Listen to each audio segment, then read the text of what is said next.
voici ce que vous trouvez sur notre site internet depuis le 9 juillet, date de lancement des règles des concours de l'automne 2024. Le petit bandeau bleu, vous avez dû le voir comme chercheur, ou si on a des étudiants et étudiantes aujourd'hui avec nous, vous avez dû le voir, et surtout nos programmes à travers les trois secteurs, c'est un petit avertissement qui signale que donc on est passé en mode le FRQ et non plus les fonds de recherche, et qu'on est donc devenu chacun des secteurs. Donc il va falloir nous pardonner aujourd'hui, ça se peut qu'on continue à parler de fonds. Ça fait des années qu'on utilise ce lexique-là, donc on travaille fort sur notre transition à l'interne, mais vous me pardonnerez de parfois parler de fonds société culture, il se peut que je dérape. Vous trouvez au début de nos règles quelques éléments vraiment, quelques informations vraiment critiques. D'abord, la date de tombée, 15 octobre à 16 heures, bien garder en tête. On y va pour une durée de 4 ans. C'était une des demandes de la communauté. On avait un financement aux 3 ans il y a quelques années, mais on a bien entendu que si dès lors qu'on considère les revues comme des infrastructures, c'est bien important de laisser du temps aux choses de se faire. Vous savez qu'on avait démarré une subvention au dernier concours qui était d'une hauteur de 20 000 dollars, qui a pu être bonifiée avec les montants relance économique, SQRI2, à 30 000 de manière réaliste pour cette nouvelle cohorte. On ira avec un montant de 25 000 dollars annuels. Après beaucoup de discussions à l'interne, mais je pense que c'est ici un montant rehaussé. On en est très très heureux. Donc, voici les sections à travers lesquelles on va passer aujourd'hui. Le contexte, je vais aller assez vite, mais je sais que c'est une introduction à nos règles de programme qui peut parfois être survolée. Est-ce qu'elle est lue? Pas forcément. On comprend que souvent vous allez au cœur du sujet, les critères d'évaluation, les montants, l'admissibilité, comment composer la demande. On est bien conscient que là sont les plus grands enjeux. Néanmoins, c'était vraiment important pour nous ici de repasser à travers tout cet environnement de politique scientifique et d'engagement du FRQ pour la science en français, pour le libre accès. Donc, on a vraiment tenu à commencer par un contexte qui explique comment le fonds de recherche s'est positionné sur ces sujets-là au cours des dernières années. Donc, une mention à Dora, une mention à tous les travaux du scientifique en chef autour du réseau international francophone en conseil scientifique, la mention de certains forums qui se sont tenus, bien sûr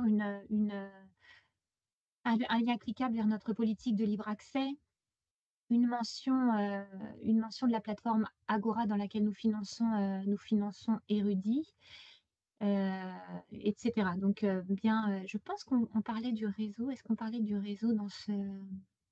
Je ne le vois pas cliquable, mais en tout cas, ça fait aussi évidemment partie des très grandes initiatives du FRQ au cours des dernières années, le lancement du réseau piloté ici par M. Gingras de mutualisation de services et de recherche au service donc des revues du Québec. Pour ce qui est des objectifs, on reste vraiment très orienté sur des objectifs séculaires. D'abord et avant tout, la publication scientifique en langue française. On est vraiment là dans un programme qui dessert les revues en langue française de façon majoritaire. Bien sûr, reconnaître les efforts déployés par les revues pour accroître la diffusion, favoriser le contenu. On introduit la notion de modèle diamant. On sait que c'est un défi. On pense avec le réseau qui a été lancé, avec les délais qu'on se donne ici, le montant de la subvention, le soutien d'érudits, on pense être en capacité d'accompagner la cohorte à aller vers ce nouveau modèle d'affaires, mais on connaît les défis, absolument. Et puis, bien sûr, mettre en œuvre des processus orientés vers la science ouverte. Dernier petit point de cette section 2 sur les objectifs, j'en parlais, c'est bien important, les stades de développement des revues ici. On a nos revues en renouvellement, celles qui ont été financées à l'issue du dernier concours, donc concours de l'automne 18, financé depuis avril 19. Ces revues-là se tournent vers le stade de renouvellement. Elles sont attendues avec un bilan qui vient en conséquence. On a le stade du fonctionnement pour les revues qu'on était allé en quelque sorte, je mets l'expression entre guillemets, repêcher en 2022 grâce je l'ai dit, aux augmentations budgétaires. Elles ont là aussi une demande de bilan qui est ajustée au fait qu'on les a repêchées, je le mets à nouveau entre guillemets, en 2022 pour notre plus grand bonheur et j'espère pour le leur. Et puis un stade nouvelle revue qui vise à permettre l'entrée à la fois de nouvelles revues en sciences humaines et sociales à lettres, mais aussi en santé ou en nature et technologie. Donc bien important, en entrant dans les règles du programme, en allant vers les formulaires, à garder en tête que les exigences, les attendus, les formulaires ne sont pas les mêmes selon le stade de développement. Si vous avez le moindre doute sur le stade de développement qui vous concerne, ne jamais hésiter à faire retour vers les responsables de programme. Marie, je pense que je te passe la parole sur une section très importante, l'admissibilité, la porte d'entrée dans les règles.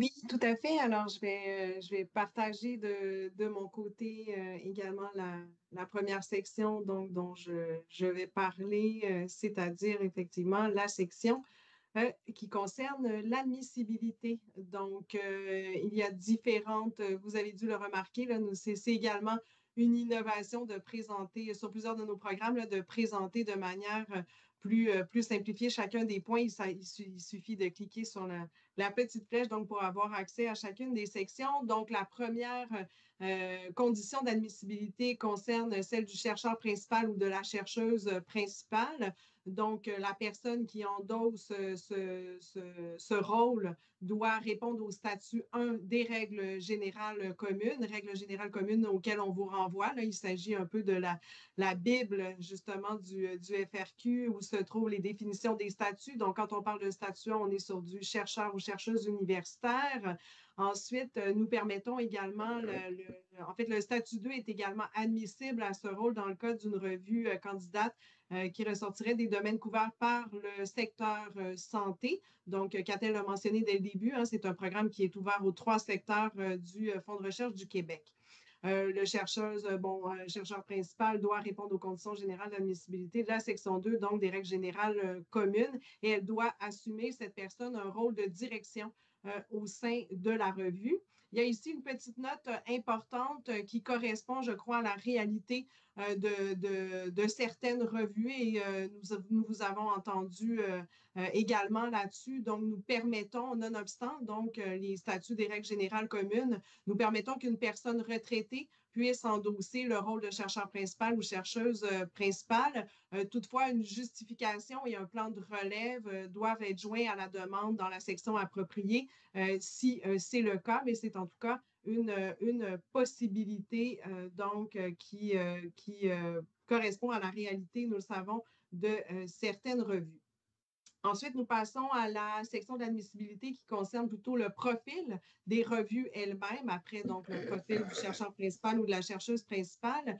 Donc, pour être admissible, c'est bien dit, une revue scientifique doit publier sur la période de référence qui est présentée en section 6. Donc, c'est ma collègue Geneviève qui va revenir de manière plus spécifique sur les différentes périodes de référence en fonction du stade des revues, mais donc doit publier sur cette période de référence, la période de référence qui les concerne, une moyenne cumulative annuelle minimale de 10 articles scientifiques qui ont été préalablement soumis pour évaluation à au moins 2 chercheurs et chercheuses ou chercheuses expertes du domaine. Donc, très important, cette moyenne cumulative annuelle de 10 articles. Également, plus de 50 dans le profil des revues admissibles, une autre caractéristique, plus de 50 des articles scientifiques publiés toujours durant la période de référence, doivent être rédigés en français, qu'a-t-elle mentionné également dès le début. Donc, on est vraiment sur le soutien et la consolidation de l'écosystème de la publication en français. Néanmoins, les revues ne sont pas déclarées non admissibles avant même d'avoir déposé une demande. Donc, si un pourcentage moindre caractérise une revue, donc moins de 50 d'articles rédigés en français, le comité d'évaluation pourra juger de la pertinence des arguments. Autrement dit, la revue peut justifier ce pourcentage moindre. Elle doit, non seulement elle peut, mais elle doit le justifier. Donc, le comité sera en mesure de voir si les arguments apportés concernant le rapport entre le français et les autres langues de publication sont pertinents, notamment en fonction des objectifs de la revue et du champ disciplinaire concerné, parce qu'évidemment, nos comités d'évaluation sont toujours sensibles à cette idée justement qu'il y a des particularités dépendant des domaines ou des secteurs dans lesquels on œuvre. Point 3, donc 3.3, gouvernance et fonctionnement de la revue. Donc, très important que la revue soit gérée par une instance de direction qui est bien identifiée. Aussi, la revue doit être dotée d'une instance scientifique qui garantit la rigueur du processus et la qualité scientifique des articles. Donc, c'est le propre d'une revue scientifique telle que nous l'entendons. Pour être admissible également, une revue doit transmettre au moment de déposer la demande, donc doit satisfaire aux conditions suivantes en cas d'octroi. donc être sous contrôle public au Québec, ce qui signifie donc ne pas faire intervenir ou appartenir à des intérêts privés. Et deuxième point de forme, recevoir un soutien direct et indirect, par exemple l'hébergement physique de la revue, de la part de l'établissement gestionnaire étant l'établissement employeur du chercheur principal ou de la chercheuse principale. Et le FRQ tient à souligner que les universités québécoises, bien entendu, sont vivement encouragées à rejoindre nos efforts visant à soutenir la promotion et l'implantation du modèle dit diamant au sein des revues scientifiques québécoises et des bibliothèques universitaires qui les diffusent. Donc, j'en profite pour dire ici, parce que nous avons eu quelques questions à ce sujet. Donc, il n'y a pas de montant spécifique de base qui est attendu. Il n'y a pas de service. Autrement dit, nous n'avons pas nécessairement d'a priori sur ce que fournit l'université ou l'établissement gestionnaire comme ressources, mais il est fortement recommandé justement que ce soutien-là soit significatif et surtout bien démontré, bien justifié dans la lettre de l'établissement gestionnaire. Donc, on l'a dit, hein, plusieurs initiatives, dont ce programme qui vise à consolider l'écosystème de la publication scientifique au Québec.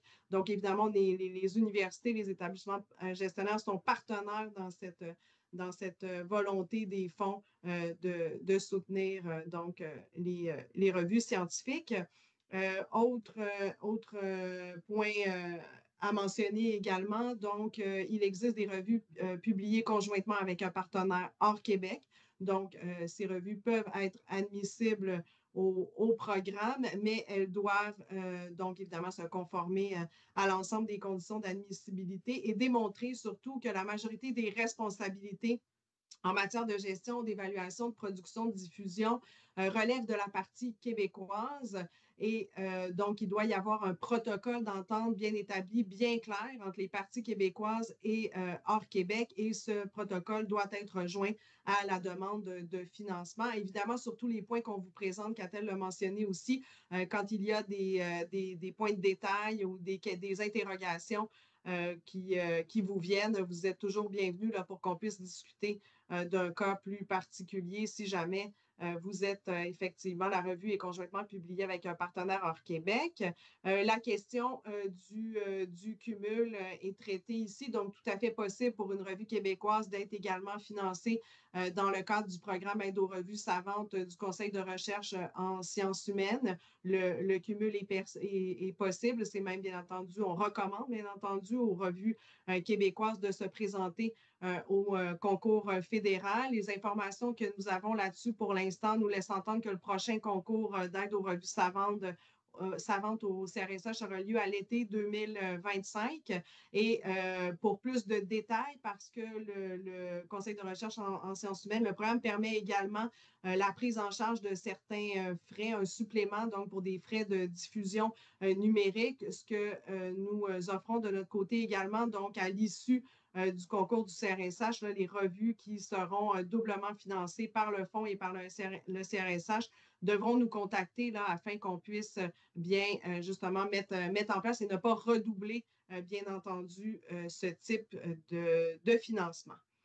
Donc, voilà pour ce qui est de l'admissibilité. Nous passerions maintenant au point 4, Catel l'a mentionné également. Là, il y a beaucoup de... C'est peut-être là où se trouve la partie la plus innovante, là, celle que nous avons tout particulièrement réfléchie là, avec nos collègues Mylène et Emmanuel au service éthique et juridique, mais également avec tous les autres partenaires de l'écosystème. Donc, en ce qui concerne la science ouverte, tout d'abord, on mentionne 2 exigences à atteindre en cours de financement. Donc, c'est très important de mentionner. Là, notre objectif ici était, on a bien entendu les revues. On sait également que toutes les revues que l'on soutient n'en sont pas nécessairement au même stade en ce qui concerne l'atteinte, la voie justement vers le libre accès complet. Donc, c'était très important pour nous que tout ça se fasse progressivement et ça, on l'avait annoncé dès nos premières rencontres avec les revues et nous avons tenu parole. Donc, 2 exigences ici à atteindre au plus tard le 1er janvier 2028, sachant que le financement commencera en cas d'octroi en avril 25. Donc, publié à 100% en libre accès immédiat, sans faire payer de frais d'auteur, d'autrice, lecteur ou lectrice. Deuxième exigence, publier à 100% sous une licence ouverte telle que précisée dans la politique de diffusion en libre accès des FRQ. Je vous invite fortement, bien entendu, à prendre connaissance de cette politique de diffusion en libre accès. Donc, on a parlé du 1er janvier 2028, là, ce qui correspond grosso modo à la mi-parcours, la moitié de la subvention. On va revenir un peu plus loin sur l'étape de mi-parcours. J'en profite aussi pour quand même mentionner la petite note de bas de page qui est très importante. Je pense que tout le monde aura compris qu'on fonctionne dans un contexte de transition, qu'on reste ouvert aux réflexions, à tous les commentaires que les revues nous font ou tous nos partenaires. Donc, on voulait préciser que pour l'instant, les licences donc, qui sont décrites dans la politique de diffusion en libre accès sont en cours d'analyse. Donc, voilà. Le tableau qui suit précise les deux exigences dans deux versants, deux volets, ce qui est permis, ce qui est interdit. Je vais vous épargner la lecture détaillée, mais bien entendu, vous trouverez sûrement des réponses, des précisions là, à certaines questions que vous pourriez avoir dans le tableau qui suit. Je passerai tout de suite. Donc, j'ai parlé de 4 exigences. Donc, les 2 autres exigences, elles, sont à atteindre en fin de subvention, donc au 31 mars 2029. Donc, à la fin de l'octroi, le cas échéant, la revue devra également remplir tous les critères qui permettent à une revue d'être indexée dans le répertoire de revues en libre accès, Directory of Open Access Journals. Encore une fois, vous avez le lien, là, donc ce que l'on appelle communément le DOAJ. Vous êtes invité à prendre connaissance de ce que ça signifie, ce processus d'indexation dans le DOAJ. Et tout ça inclut la mise en place d'une politique d'éthique éditoriale couvrant notamment la gestion des conflits d'intérêts et des rétractations d'articles. La quatrième exigence serait donc de déposer une demande. Pardon, j'entends des gens qui veulent accéder à la salle d'attente, donc je vais leur permettre de se joindre à nous. Donc, déposer une demande au DOAJ pour y être indexé. Donc, encore une fois, on parle du dépôt d'une demande. Là, il est possible que le processus ne soit pas entièrement terminé, mais la revue devra être en mesure de confirmer qu'elle a bien déposé la demande au DOAJ. Pourquoi ces exigences sont à atteindre en fin de subvention, en fin d'octroi? C'est parce qu'on croit qu'il est possible que ces exigences, donc pour le prochain concours dans 4 ans, soient des exigences d'admissibilité. Mais ici, ce qu'il faut retenir, c'est qu'on y va de manière progressive. Pas de justification nécessaire là, pour la planification de l'atteinte de ces exigences qui, je l'ai dit, pourraient toutefois être prises en compte là, lors du prochain concours. Mais ce sont des choses qui seront vérifiées, discutées au moment de la mi-parcours sur laquelle on va revenir un peu plus loin. Et Marie-Frédérique, ici, oui. peut-être avant de passer à la section 5, je vois qu'on a des questions un petit peu spécifiques en lien avec la section 4. On s'attendait à des questions, évidemment. C'est une nouveauté du programme. C'est la photographie de l'état du champ à un instant T, tel que on l'a beaucoup travaillé avec différents acteurs. Mylène, Emmanuel, peut-être plus, si vous avez un élément de réponse. Si ce n'est pas le cas, Madame, je vais vous appeler Maude, Madame Laplante Dubé, on ira chercher l'information, on vous reviendra, mais il y a une question, je lis votre question, Maude. Lorsqu'il est fait mention d'offrir les nouveaux articles dans un format additionnel payant, est-ce qu'on fait référence notamment à ceci, format papier de la revue ou format e-pub? Auriez-vous d'autres exemples à nous donner? Merci. C'est peut-être très spécifique. Je vous tends la perche éventuellement, Mylène ou Emmanuel, mais ça peut aussi être traité parallèlement aux besoins. Moi, je pense que je pourrais pas, je vais être prudente ici là, pour ne pas donner des informations pour lesquelles je pourrais me tromper. Là, donc, je ne pourrais pas répondre à celle-là. Par contre, je peux répondre à l'autre concernant Oui, celle de les Samuel. licences qui sont en cours d'analyse. Comme on dit, c'est vraiment on est dans un monde qui est comme en pleine évolution, puis on suit ces évolutions-là. Est-ce qu'une réponse définitive, la question est-ce qu'une réponse va être prise? Pour l'instant, la politique des fonds n'est pas modifiée et elle se poursuit telle que telle. Les licences qui sont prévues sont là. Je veux juste dire qu'on porte une attention à ce qui se passe du côté des différentes politiques de diffusion en libre accès, notamment celle, par exemple, de nos amis américains, du fédéral peut-être qui viendra. Puis notre souci, c'est toujours d'offrir une cohérence. Donc, c'est pour ça qu'on a écrit ça aussi, c'est de dire, tu sais, s'il devait y avoir des évolutions, on va vous tenir au courant, mais nous, on veut bien sûr assurer une cohérence du paysage, du milieu. Je comprends que vous, en tant que revue, vous dites, ben là, moi, faut que je prenne un choix, là, puis je vais être obligée d'aligner quelque chose. Donc, je pense qu'il y a quand même des pistes qui sont sécures. La licence CCBY m'apparaît certainement une voie qui me semble prometteuse, qu'elle ne disparaîtra pas, mais c'est tellement un domaine qui bouge et qui évolue qu'on demeure, nous, à l'affût, puis on voulait l'indiquer qu'on demeurait à l'affût en attendant que se placent des positionnements très, très importants qui vont avoir un impact sur ce qui se passe dans l'écosystème nord-américain. Donc, en toute transparence, on préférait l'inscrire. Merci beaucoup, Mylène. Marie, je peux te rendre la parole. Je pense qu'on en était en fait au moment de Oui, passer la parole à Geneviève, Geneviève qui va parfait. poursuivre avec les sections 5 et 6. Est-ce que Oui, Geneviève, tu prends le relais? Merci. bon, alors je vais arrêter le partage tout de suite parce que je ne partage pas le bon document. Je reprends. Voilà. Alors, oui, on en vient à la section 5 des règles. C'est au niveau de la préparation de la demande. Voilà.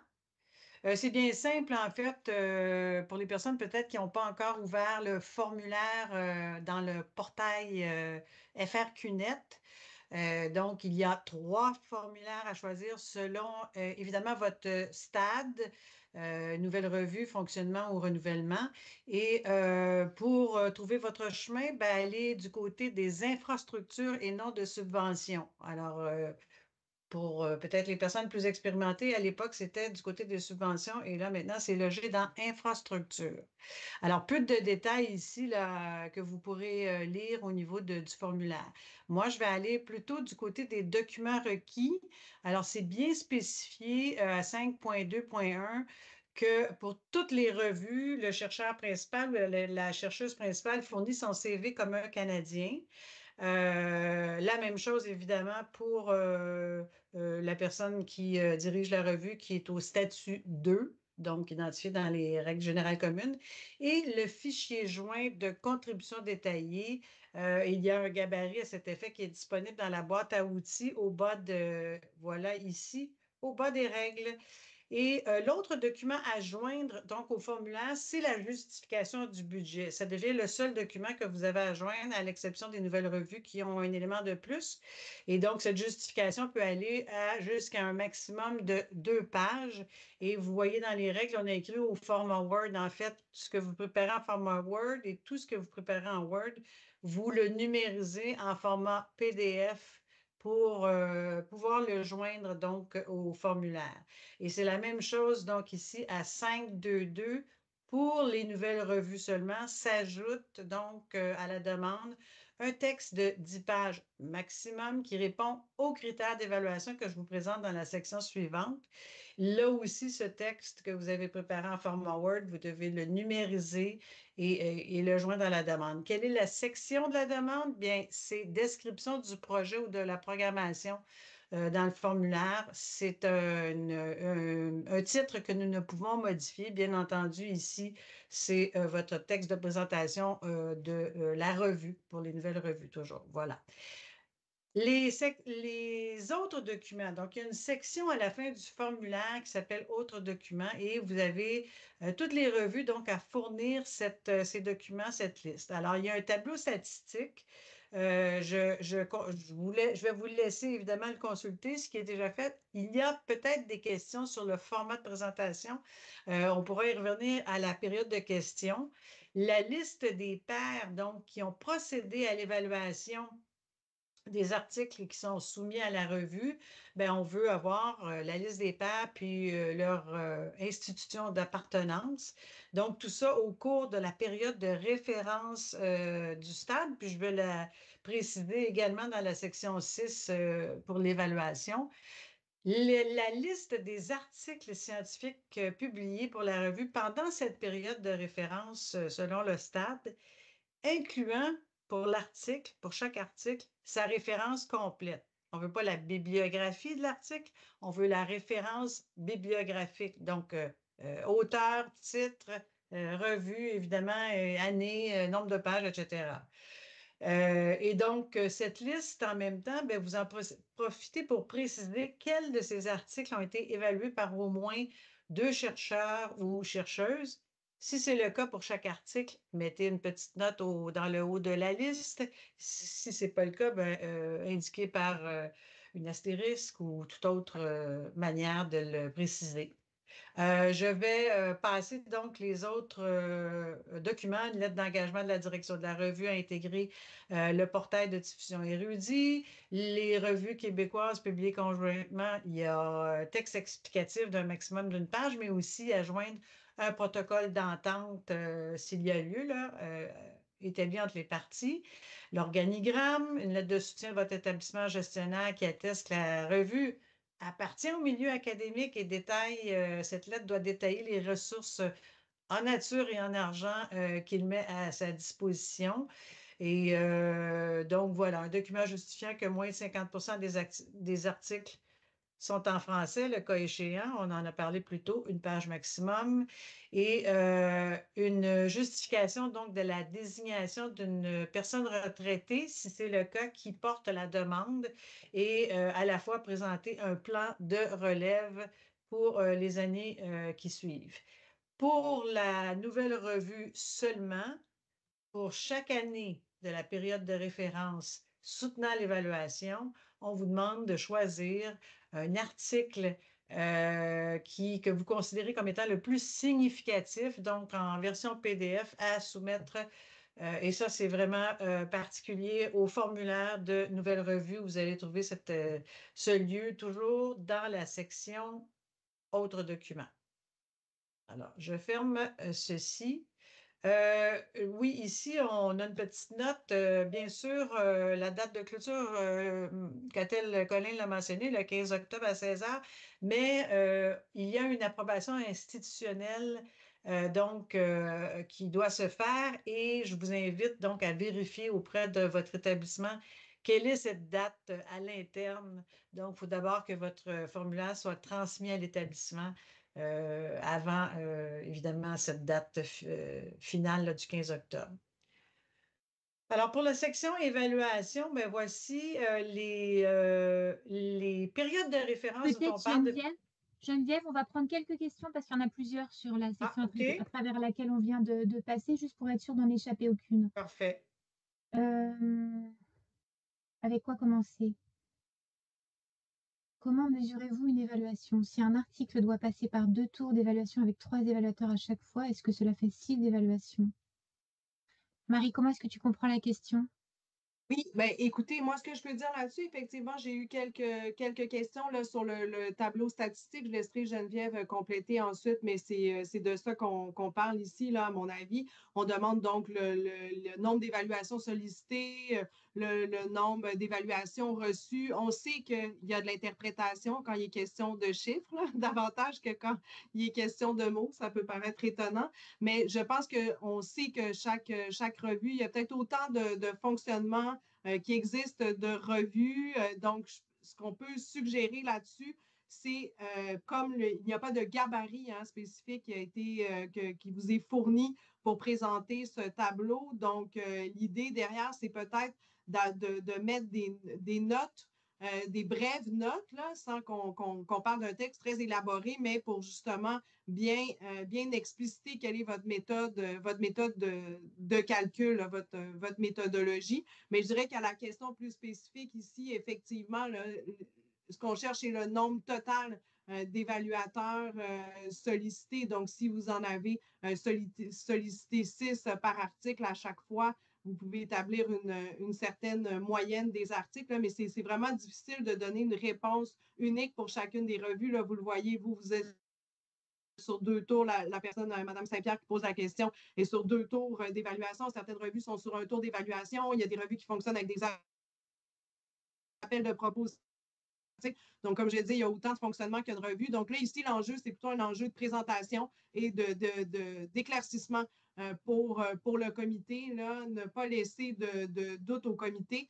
Ensuite, ces chiffres-là ne sont pas utilisés non plus de manière comparative, là. Chaque dossier est évalué en lui-même de manière intrinsèque. Donc, il y a toutes sortes de facteurs qui peuvent influencer les chiffres que vous allez déposer. Donc, c'est ce que j'aurais à répondre là-dessus, là. Je pense que de brèves notes, soit une brève note introductive, soit de brèves notes de bas de page pour expliquer d'où sort le chiffre total que vous mettez dans le tableau. C'est peut-être ça qu'il faut en retenir, mais je laisserai peut-être Geneviève compléter ou dire autre chose si par En ailleurs. fait, on avait aussi un exemple où la direction de la revue peut déjà sélectionner des articles sans pour autant les transmettre à un comité évaluateur externe. Et donc, si j'ai reçu, je ne sais pas moi, 40 articles et que j'en retiens déjà 3, ben, j'en ai soumis 37 dans mon tableau, mais je l'ai exprimé dans une note où le comité de direction, le comité scientifique en sélectionne déjà sans les transmettre à un comité de pairs. Alors peut-être, c'est ça les notes qu'on suggère, simples, claires, puis les chiffres aussi au niveau de, je soumets par exemple un même article à 4 personnes, mais j'ai un retour seulement de 2 évaluateurs ou évaluatrices, ben j'ai un retour de 2. J'ai soumis à 4, j'ai un retour de 2, puis après, ben, on donne le chiffre correspondant à ce qui a été conservé ou retenu. Voilà, quel est le terme? J'oublie. Je crois que c'est retenu, oui, approuvé. Approuvé. Bon, bref. Et si sur 2, par exemple, évaluateurs, il y en a un qui n'a pas retourné, c'est un exemple, qui n'a pas retourné son évaluation ou qui n'a pas donné une évaluation positive, bien, on peut quand même inscrire qu'on souhaite, c'est positif puisque l'autre personne peut l'avoir considéré pour publication. OK. Alors, Donc c'est voilà. vraiment la clarté du tableau pour les membres de comité et pas de comparaison non plus Oui, je pense entre que les deux. bien ça, c'est un conseil qu'on donne de toute façon pour dans tout webinaire, sur tout programme, clarifier la bonne manière de lire les chiffres et de les comprendre, toutes données apportées au comité d'évaluation. Il vaut toujours mieux éviter qu'ils se posent des questions pour lesquelles ils n'auront pas de réponse, car vous ne serez plus en présence pour les leur donner. Peut-être accélérer un tout petit peu si on veut aller au bout. On a des questions sur le budget. Est-ce que le budget doit inclure toutes les dépenses de la revue et d'autres contributions? Faut-il une justification si on inclut un dégagement de salaire pour la direction? Marie, la question du dégagement, ça t'est très familier. Est-ce que tu peux dire un mot sur le budget?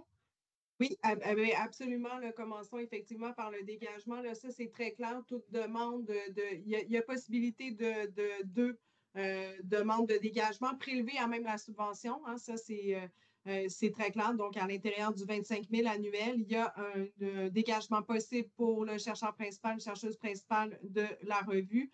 Et un dégagement possible donc pour une personne, un chercheur ou une chercheuse qui serait justement dans un rôle de coordination, mais dans les deux cas, ce sera regardé par le comité. Très important que ce soit justifié. Ces demandes de dégagement, là, ils ne sont pas automatiquement accordés et ils ne pourront pas non plus être demandés ni accordés en cours de financement. Donc oui, dès la demande, l'un et l'autre dégagement doivent être bien justifiés là, dans la section appropriée du formulaire.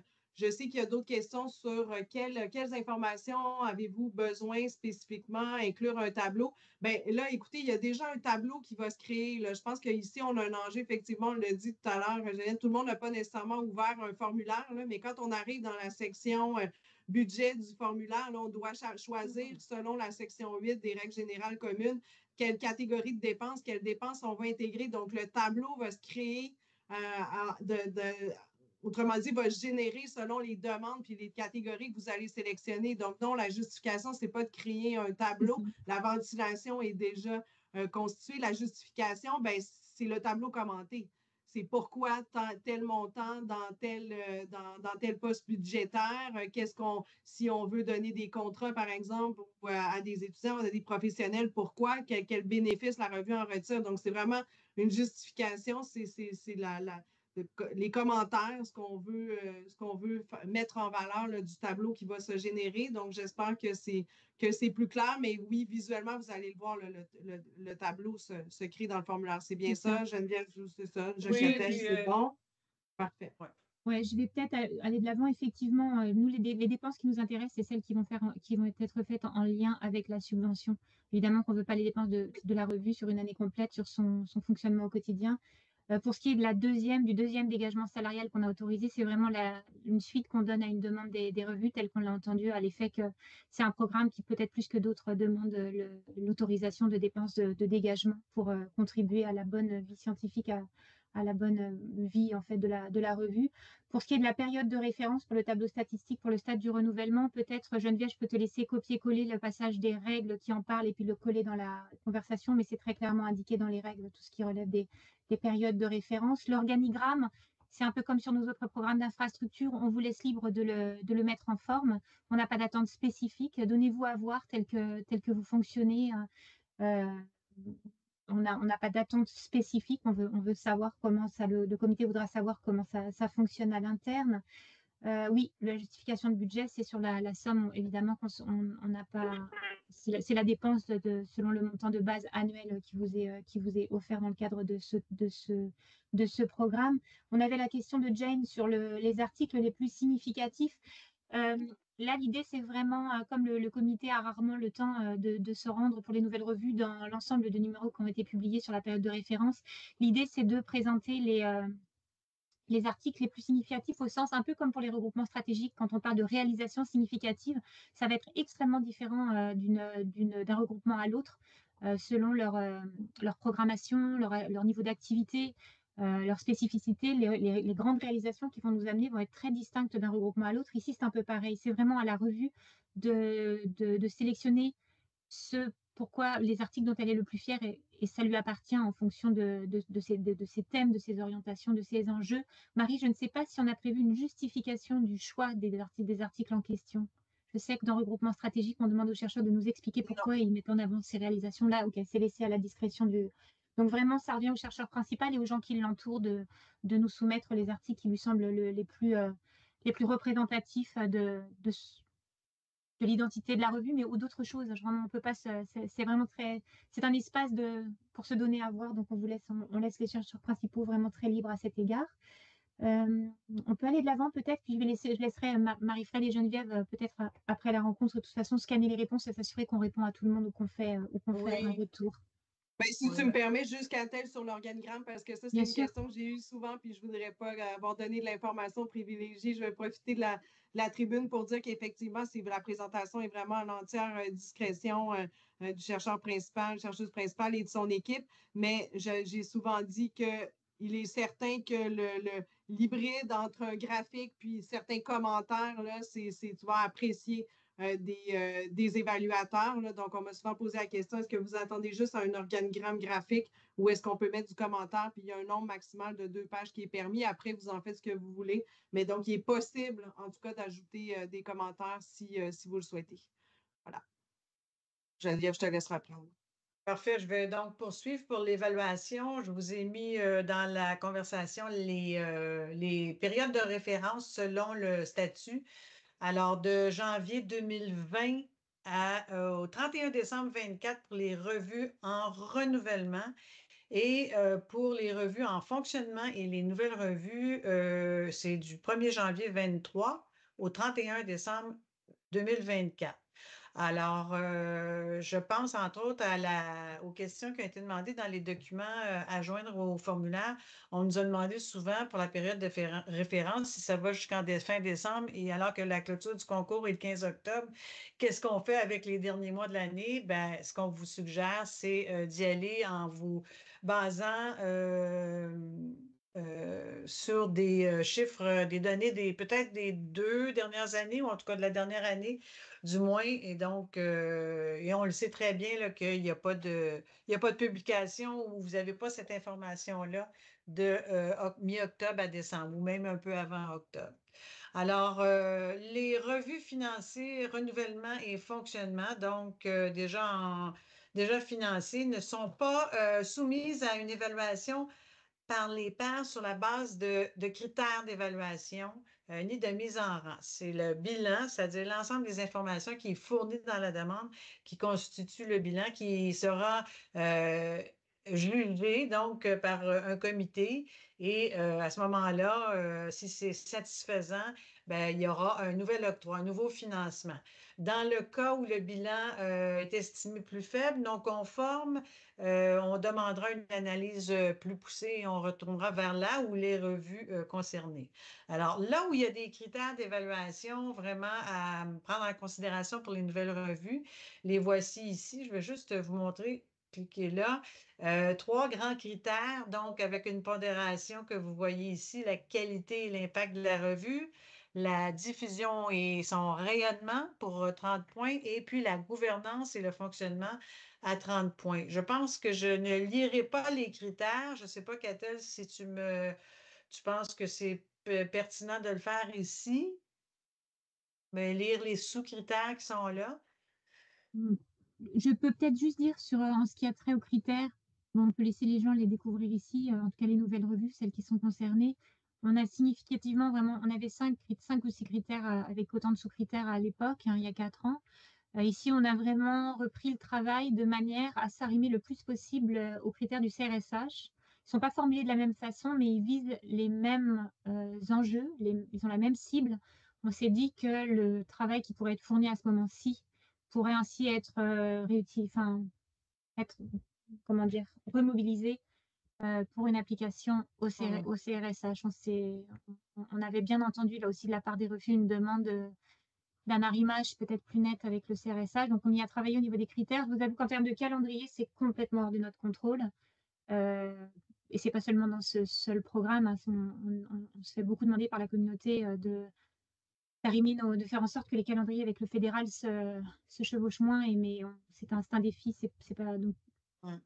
N'ayant pas pris sur les calendriers, à tout le moins, là, ici, on a essayé de se rapprocher des critères du programme revu du CRSH. Et je pense que pour le reste, il parle un peu d'eux-mêmes. On va espérer que le fédéral s'arrime à nos critères maintenant pour le prochain concours, qu'on aille dans les deux sens équitablement.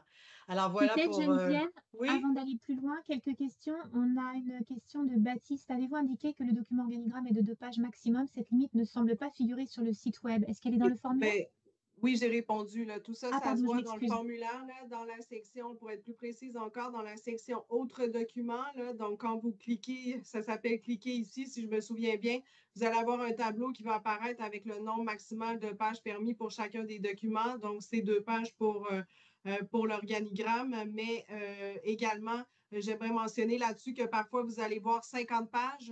Ne vous dites pas, il faut absolument que je remplisse 50 pages. Ce n'est pas du tout l'idée. C'est de façon c'est une contrainte système là, de façon à ce que ça ne soit pas bloquant, mais en tout cas, vous avez accès au nombre maximal de pages permis dans ce tableau. Si vous ne trouvez pas, écrivez-nous, on va vous envoyer une capture d'écran.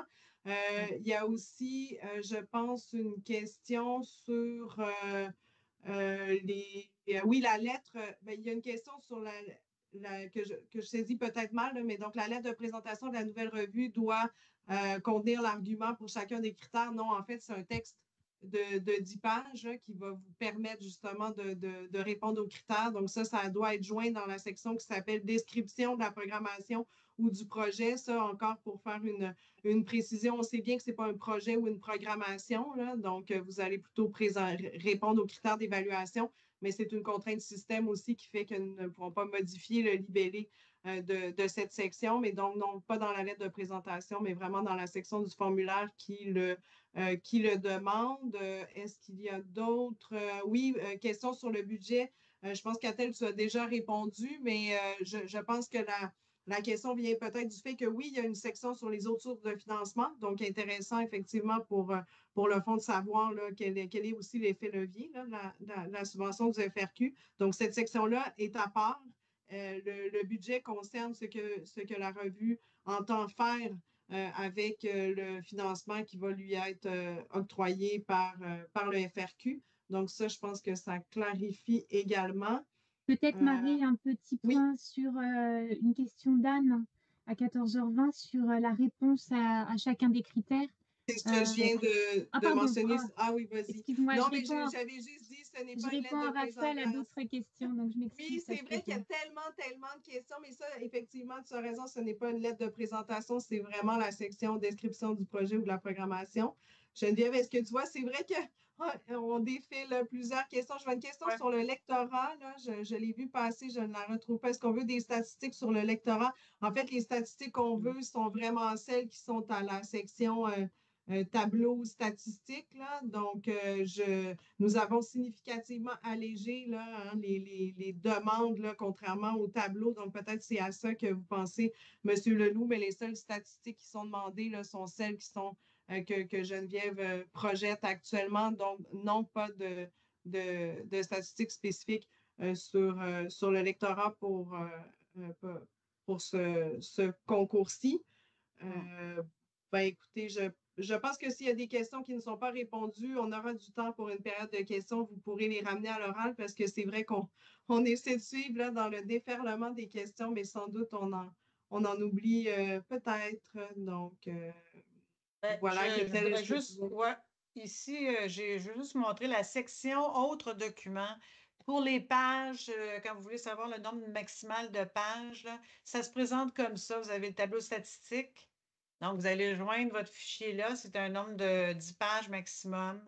La liste des pairs, etc. Tout est là. Et là, j'ai peut-être pris pour un formulaire renouvellement ou fonctionnement. Et donc, ici, documents, vous savez quels sont les documents obligatoires ou ou requis si ça correspond à votre situation. Ce qui fait que tous les documents obligatoires, s'il n'y a rien de joint, ben, vous n'arrivez pas à transmettre la demande à ce moment-là.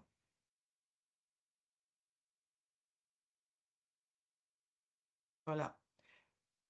Ben, on peut retourner à la section oui, financement. Je ne sais pas s'il y avait d'autres choses à ajouter. Ben, pour l'instant, comme je l'ai dit, là, je pense qu'on a répondu à la majorité des questions pour ce qu'on peut suivre, mais les gens auront l'occasion, là, il va nous rester du temps, les gens auront l'occasion de la poser durant la période de questions. Effectivement, on peut poursuivre avec le financement, mais c'est bon, Geneviève, je vais te Parfait. je vais te laisser, ben, tu peux partager si tu veux ou me Ouais, redonner écoute, la main, mais c'est comme tu veux. mets-moi sur la section 7 et puis on Parfait. va suivre ensemble la question d'éviter Oui. les changements de partage d'écran. Donc, le financement, on en a parlé, le montant de base dans le cadre de ce programme est de 25 000 par année. La durée de la subvention est de 4 ans, quel que soit le stade de financement et quel que soit aussi le modèle, le fonctionnement de la revue. Donc, le montant de base est le même pour toutes les revues. C'est une augmentation de 5 000 par rapport au dernier concours. Également, Catel l'a mentionné, a parlé du réseau dès le début. M. Gingras est présent avec nous, mais c'est aussi dans cette perspective, on va laisser le réseau se constituer, s'établir, se mettre en place, mais la question de la mutualisation est aussi, peut apporter aussi des services partagés à plus long terme. Donc, en ce qui a trait aux dépenses qui sont possibles, je crois qu'on l'a mentionné aussi précédemment, elles sont listées dans la section 8 des règles générales communes. Le dégagement, les dégagements, j'en ai parlé tout à l'heure. Ce qu'il faut retenir, c'est que 2 sont possibles. Un chercheur principal, chercheuse principale, un deuxième qui pourrait être accordé à une personne qui est en situation de gestion ou de coordination. Je précise ici parce que j'avais eu la question également, là, donc quel statut pour les personnes qui voudraient demander un deuxième dégagement. Donc, ce sont les statuts 1, 2, 3, statuts académiques. Donc, je le redis, ces dégagements doivent être demandés, justifiés au moment de la demande et ne pourront pas être accordés en cours de financement, le cas échéant. Ce qui s'ajoute à ça également, donc, c'est la prise en charge de certains frais de traitement numérique des revues financées, donc qui pourront être justement prises en charge par le fonds. On le voit ici, là, en sus du montant de 25 000, donc Érudit, avec qui nous sommes partenaires. Ça, plus de détails sont donnés au moment de la lettre d'octroi. Évidemment, ça concernera les numéros qui seront courants là, et non l'intégralité du corpus de la revue. Nous ne demandons pas de devis à cet effet, donc vous n'avez pas de devis à demander à Érudit. C'est quelque chose qui s'opérationnalise à la suite du concours avec les revues elles-mêmes. J'ai déjà mentionné également le concours du CRSH, donc les informations que nous avons, lancement prévu été 2025. La dernière fois incluait donc un financement supplémentaire d'un montant de 5 000 $ pour l'hébergement sur des plateformes canadiennes. Donc, en temps opportun, vous êtes fortement invité, évidemment, à déposer une demande à ce concours, à également demander le financement supplémentaire, mais évidemment, on va s'arrimer, se coordonner pour éviter tout double financement. Donc, au terme de ce concours, vous devrez nous contacter pour que nous puissions faire cet arrimage, ces ajustements. Donc, voilà, je pense que ça fait le tour de la section 7. Je vais aller tout de suite avec la section 8, à moins que vous me disiez qu'il y a des questions spécifiques sur la section Oui, 7, je pense. il reste effectivement quelques questions. Je pense que Geneviève, tu pourras répondre à la question de Baptiste en lien avec où trouve-t-on le tableau? Est-ce que c'est bien quand on ouvre le formulaire dans le Que portfolio? j'ai montré tout à l'heure. C'est ça? Et il C'est est dans le bien. formulaire électronique de demande, c'est à la section Autres documents. Donc, cette C'est ça. section-là, on peut voir quels sont les documents à joindre. Oui. Parfait, merci beaucoup. Geneviève, passe-moi le partage, je l'ai d'ouvert. Là, je vais pouvoir montrer où est-ce qu'il faut cliquer exactement pour voir le tableau que Geneviève avait pris soin de reproduire. Là. Merci, Geneviève. Donc, c'est juste ici. Quand vous êtes dans la section, donc, autres documents du formulaire, vous avez ici le texte en haut. Ici, vous allez cliquer ici pour obtenir la description complète de tous les types de documents et la taille maximale permise pour chacun d'eux. C'est exactement ça qui va apparaître. C'est ce que Geneviève vous a montré. Donc, voilà, description abrégée, description complète, nombre de pages permis, taille maximale, documents qui sont obligatoires pour tous, documents requis si applicable à votre situation. Donc, je pense que ça a clarifié. J'en étais, je disais, à la dernière section. Marie-Fred, peut-être, je pense il y a encore une petite incertitude en lien avec les évaluations demandées.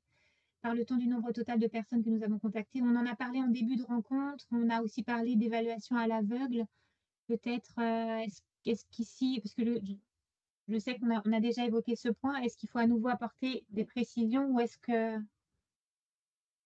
Écoutez, je pense que ce qu'on a dit autour de ça, vous pourrez compléter, c'est qu'effectivement, là, on a conscience, il y a des interprétations qui peuvent être différentes là, autour de cette question des chiffres. J'ai eu des discussions là-dessus avec des gens, donc on comprend, on conçoit qu'il y a peut-être autant de modèles de fonctionnement qu'il y a de revues. Donc, évidemment, c'est dur de de s'assurer d'une seule et même réponse unique à travers toute la cohorte, mais ce qu'on a mentionné, c'est ce qui est peut-être plus important, c'est de ne pas laisser de doute dans l'esprit des évaluateurs et évaluatrices, donc de donner des éclaircissements puisque vous êtes responsable de la mise en forme, de la présentation. Il n'y a pas de gabarit pour présenter ce tableau-là statistique. Donc, ça peut être intéressant de mettre des notes en bas de page, des notes explicatives ou de faire une note introductive qui explique pourquoi ce chiffre.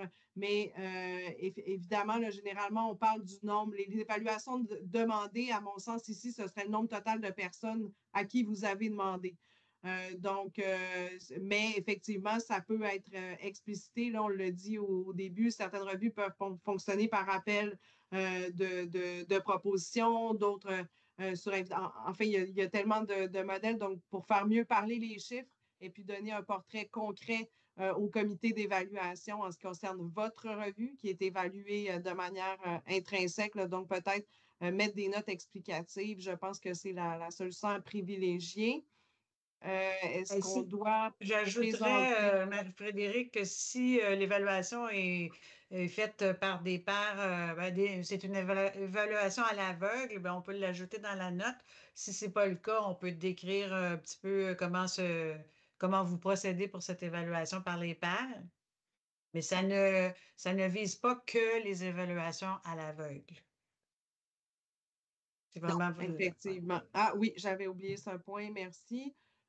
Bon, pour le tableau statistique, est-ce qu'on doit présenter des données annuelles ou des données agrégées sur la période? Bien, encore une fois, la présentation est vraiment à votre convenance, là. Ce qu'on avait en tête, c'était des données, je crois, agrégées sur la période de référence, mais une présentation de manière annuelle fonctionne également bien. Là, encore une fois, je pense qu'il faut juste être clair sur ce qu'on présente puis sur les chiffres qu'on donne. Et nous, on sera, c'est nous qui formons nos experts-expertes, nos comités d'évaluation. Donc, c'est sûr qu'on va les sensibiliser au fait qu'ils vont se retrouver devant des documents puis des interprétations peut-être diversifiées. C'est pour ça qu'on vous suggère de bien expliciter, là, de bien faire sans expliciter longuement, mais de mettre des notes d'éclaircissement au bénéfice du comité. Mais je pense que d'une manière annuelle ou d'une manière agrégée, il faut juste que ce soit clair la façon dont les données sont présentées. Par contre, je vais aller à la section 8. Alors, dernière section, encore une fois, mention renvoi aux règles générales communes pour vous assurer justement d'avoir bien pris connaissance de tout ce qui concerne la gestion des octrois. Je l'ai mentionné au début, au moment où plutôt à la section 4, là, au moment où on a parlé des exigences à atteindre. Donc, sur ce programme, il y aura un exercice, une étape, une opération de mi-parcours. Donc, c'est-à-dire qu'au terme des 2 premières années de financement, 2 premières années plus ou moins, là, entre 24 et 28 mois, disons, donc nous allons nous assurer, le fonds va s'assurer que la revue est en bonne voie, justement, pour atteindre ses objectifs. Et dans le cas où la revue n'aurait pas suffisamment donc fait d'initiatives, entrepris d'initiatives concrètes en ce sens, les versements subséquents pourraient s'en trouver affectés. Mais bien entendu, on vous invite en tant que revue, en cas d'octroi, à nous contacter là, si vous rencontrez des obstacles, des contraintes à cet effet. Donc, il ne s'agit pas d'attendre 2 ans et demi avant de nous mentionner. On est aussi là pour vous accompagner. Hein, ça, il ne faut jamais l'oublier. Puis, l'étape de mi-parcours doit être vue dans cette perspective-là aussi. Bien entendu, c'est une étape de reddition de compte pour le fonds, mais c'est surtout une étape au moment de laquelle on peut venir vous accompagner, nous assurer que vous serez en mesure, comme on l'a dit, les autres exigences concernant l'inscription, l'indexation au DOAJ sont à atteindre en fin de concours, sachant qu'au concours suivant, ça pourrait être des conditions d'admissibilité. Donc, on veut vraiment vous accompagner dans ce processus, d'où la mi-parcours qui est prévue. La forme que la mi-parcours prendra, bien évidemment, vous serez tenu au courant au cours des prochaines années. Là, simplement vous dire, pour le contexte plus général, qu'on est un peu en pilote sur d'autres programmes d'infrastructure sur comment on fait ces étapes de mi-parcours. Donc, le programme Revue, la communauté va bénéficier aussi de ce que nous mettons en place actuellement sur d'autres programmes. Toutes les revues qui reçoivent, bien, il y a des engagements, il y a un engagement là, de la part des revues donc, qui vont accepter l'octroi, le cas échéant, c'est-à-dire qu'ils doivent rendre l'intégralité de leur contenu accessible via le portail de diffusion érudit. Donc, voilà, il y a une spécification sur le fait que la version finale du numéro doit être transmise aussitôt qu'elle est disponible, donc au plus tard 2 semaines après la parution de la version finale ou de la diffusion sur toute autre plateforme. Érudit, toutes les revues, Érudit est très bien. Les gens qui sont chez Érudit sont aussi là pour vous accompagner. Ils le font au quotidien, là, que je pense à Élise Bergeron ou Ossine également, qui sont toujours disponibles là, donc pour répondre à vos questions. Toutes les revues, Érudit est en contact constant avec toutes les revues qui sont soutenues par le fonds. Donc ça, je les en remercie infiniment. Ils sont toujours présents pour nous aussi. On l'a dit, ces règles de programme ont tenu compte, là, bien entendu, de l'avis de nos partenaires sur les exigences ou sur toute autre question. Dans le cas du libre accès de la science ouverte, donc le FRQ invite les revues qui sont financées également à promouvoir, à sensibiliser les auteurs et les autrices à l'utilisation d'identifiants pérennes comme ORCID et ROR.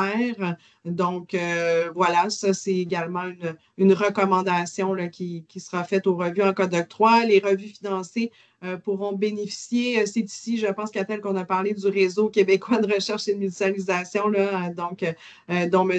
Gingras est le chercheur principal. Vous avez accès d'ailleurs aux différents mandats qui sont confiés à ce réseau qui est en train de se développer formidablement bien, là. Donc, voilà, si jamais vous avez des questions. Marie, on pourrait Oui. aussi donner la parole une petite minute à M. Gingras, qui a un bel événement à nous annoncer pour l'automne.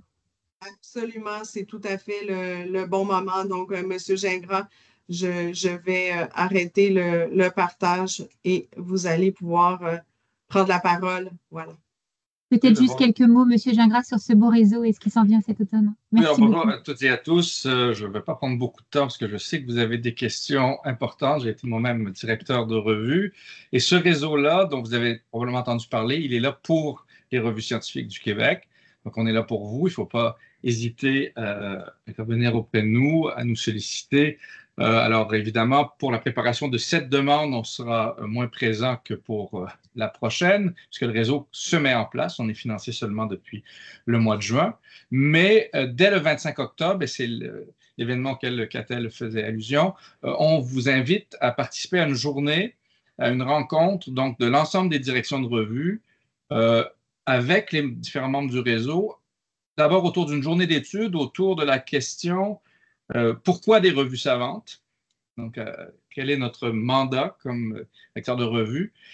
Et de le prendre dans une perspective à la fois historique et actuelle. Donc, d'où venons-nous et où voulons-nous aller comme directeur et directrice de revues scientifiques? Ce sera suivi d'une rencontre des directeurs de revues scientifiques québécoises pour que vous puissiez discuter, réfléchir de la forme de regroupement que vous souhaitez, ce qui vous semble utile, ce dont vous avez besoin pour que le réseau puisse vous accompagner là-dedans. Et comme c'est notre première grande activité, on terminera le tout par un cocktail pour célébrer donc la naissance de ce réseau de recherche et mutualisation pour les revues scientifiques. Alors, voilà, on est là pour vous. Et le 25 octobre, on pourra vous dévoiler vraisemblablement notre site web et des éléments différents éléments. Mais si vous avez des questions, dès maintenant, nous avons un coordonnateur principal, Martin Hervé, qui pourrait répondre à certaines de vos questions. Et je suis aussi à votre disposition, ainsi que les différents directeurs de pôle. Donc, je vais rapidement. Pour le pôle revue scientifique, c'est Anne-Marie Fortier de l'Université Laval qui dirige ce pôle. Le pôle 2, plateforme, c'est Tania Niemann d'Érudit qui le dirige. Le pôle 3, qui regroupe l'ensemble des bibliothèques universitaires du Québec, est dirigé par Stéphanie Gagnon qui représente le PBUC. Et le pôle 4, qui est un pôle plutôt de recherche sur les différentes questions, est dirigé par Vincent Larivière. Voilà, et merci. Merci beaucoup, M. Gingras, pour ces quelques mots. On est très, très heureuse ici du lancement et du fonctionnement et de la naissance de ce beau réseau. On a plusieurs questions qui continuent à rouler dans la zone de... Je terminerai, il reste deux petits points. Excuse-moi, Marie. Je terminerai qui sont quand même des points importants. Donc, après, je fais ça très rapidement, mais important de savoir qu'en cas d'octroi, donc toute modification qui va être apportée par rapport à la demande initiale va devoir être transmise au fond. Et pour faire écho à ce qui avait été mentionné un peu plus haut en termes de conditions ou d'exigences, c'est-à-dire d'être sous contrôle public. Donc, très important là, d'aviser le fonds si jamais il y avait donc des négociations pour qu'il en soit autrement. Et le fonds aussi, finalement, se réserve le droit là, en cours d'octroi, si tel est le cas, de demander des renseignements supplémentaires qui sont nécessaires au bon suivi du programme. Donc, ça ferait le tour. Qu'a-t-elle la prise d'effet? Bon, évidemment, ces règles concernent l'exercice 25, 26 et je pense, oui, qu'a-t-elle s'il y a des questions dans la conversation, mais également, il nous reste un 15-20 minutes pour des questions en direct. Merci, Marie. On a une question de Stéphane Quentin sur cette page du formulaire qui vous demande d'identifier des experts qui seraient à même d'évaluer votre revue. C'est vraiment une page de formulaire qui est absolument dans tous nos formulaires, tous programmes confondus. Évidemment, on préfère que vous nous recommandiez des gens qui n'ont aucun CI, mais dans les faits, on ne s'en sert pas nécessairement pour le recrutement. C'est même quelque chose finalement d'assez rare. C'est beaucoup plus, ça nous est extrêmement utile pour bien comprendre à la lumière des experts que vous nous recommandez, ça nous permet de bien comprendre les expertises qui sont requises pour bien vous évaluer. Donc, mais c'est vrai que malgré toute la bonne volonté des chercheurs qui compilent cette page, généralement, nous, l'expérience prouve que quand on vérifie les noms du conflit d'intérêts au sens où l'on entend le fond, on en trouve. Donc, mais par contre, c'est vraiment extrêmement utile. D'abord, ça nourrit notre base de données. On vous en remercie beaucoup. C'est peut-être pas votre revue qui sera évaluée avec cet expert, mais peut-être un autre projet dans un autre programme. Mais dans les faits, c'est surtout que ça nous donne une idée. Vous êtes la personne qui, comme chercheur principal ou chercheuse principale, quand vous remplissez ce formulaire, qui connaissez le mieux votre revue. Et ça nous donne vraiment une idée très précise du besoin d'expertise, ce qui facilite le travail des responsables de programme au moment du recrutement et de la composition des comités. Donc ça, c'est la réponse que j'étais à écrire à monsieur Quentin. Aucune référence à l'ancien supplément de 5 000 $. Marie, je vais te passer la parole. Je pense que monsieur Paul-Hubert est peut-être arrivé un petit peu plus loin dans la conversation et on avait mentionné cet arrimage avec le CRSH et ce 5 000 $. Est-ce que tu peux nous en redire un petit mot?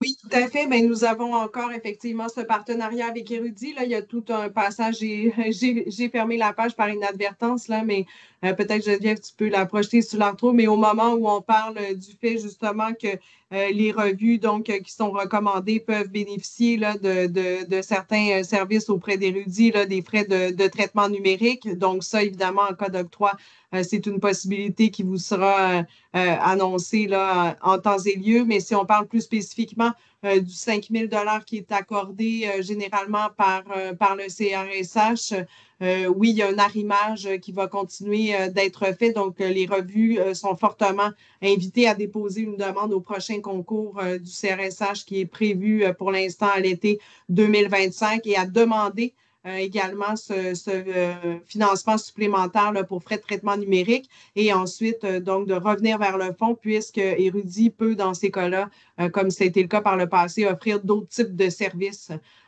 justement qui ne sont pas liés strictement aux frais numériques, mais j'entrerai pas davantage dans le détail, mais je pense que ça répond à la question. Donc, le partenariat et les frais de traitement, certains frais de traitement numérique, en tout cas, sont assumés effectivement à l'intérieur du partenariat FRQ Érudit. Merci beaucoup, Marie. On a une question de monsieur Renaud. Merci à Anne Fleischmann de nous le rappeler.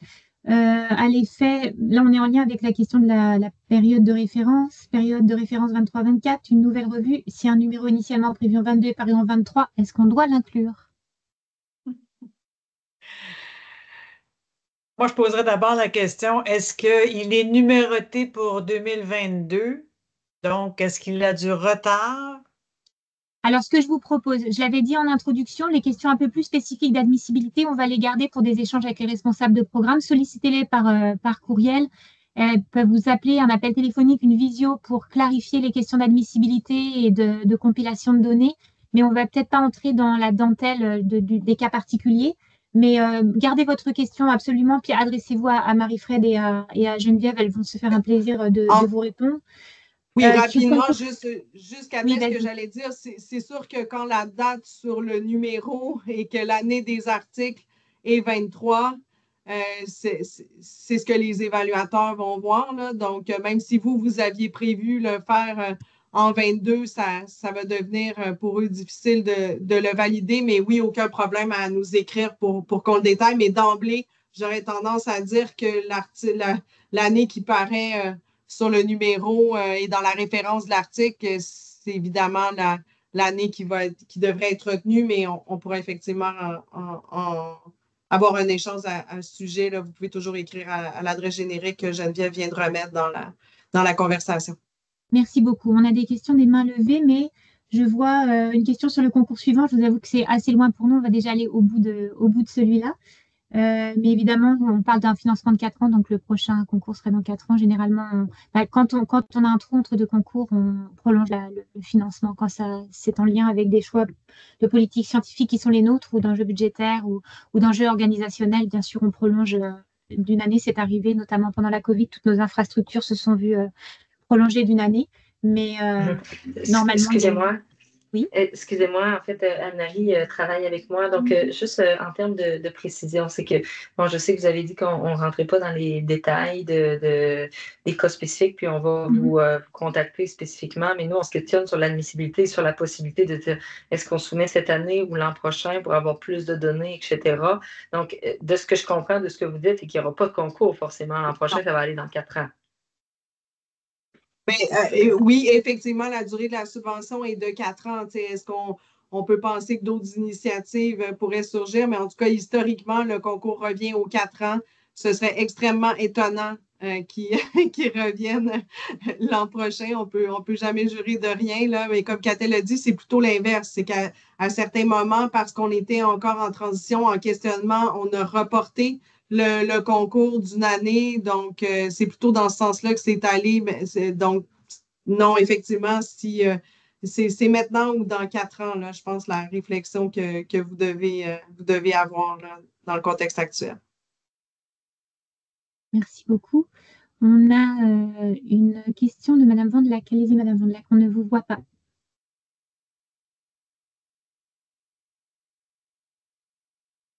Ah, on a peut-être perdu Madame Vandelac. On ne l'entend pas non plus, ni ne la voit, ni ne l'entend. Monsieur Quentin, en attendant peut-être Madame Vandelac. Oui, Madame Vandelac, vous êtes là? Oui, allez-y. On ne vous entend pas, il faudrait ouvrir votre micro.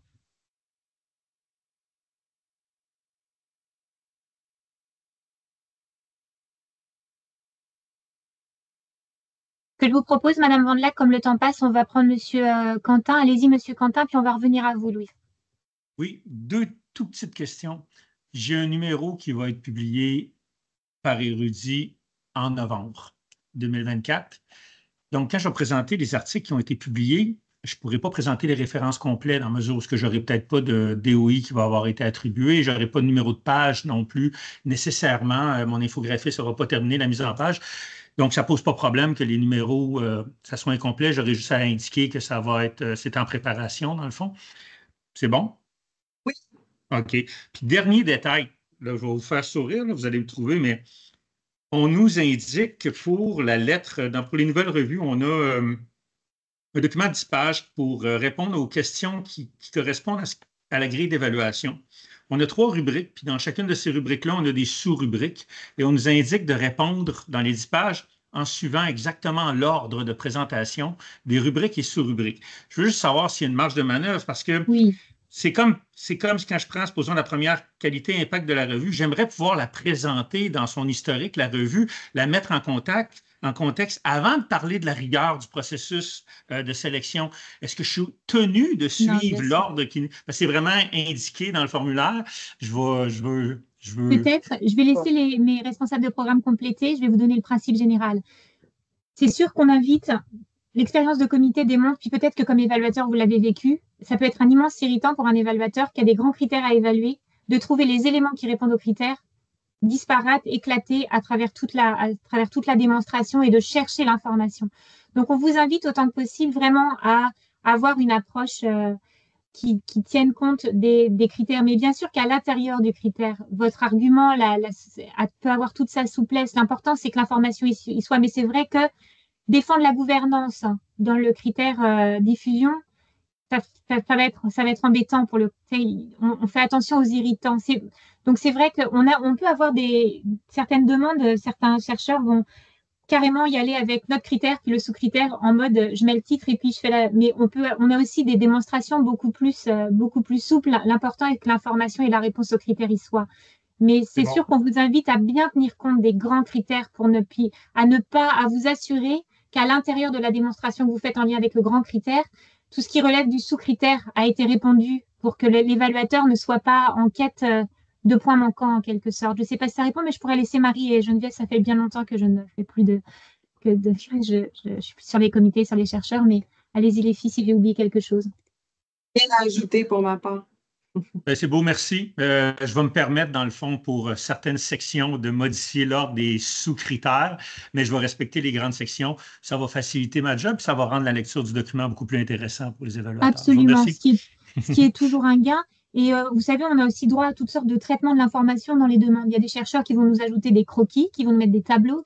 Ça dépend vraiment de la démonstration. On a vu, ça m'est déjà arrivé de voir des bilans ou des programmations intégrer des images, comment dire, c'est ça, des croquis, des figures ou des tableaux. L'important étant de rester dans le... Mais donnez-vous à voir du mieux possible pour que l'évaluateur ait réponse à ces questions, à ces besoins pour bien vous évaluer.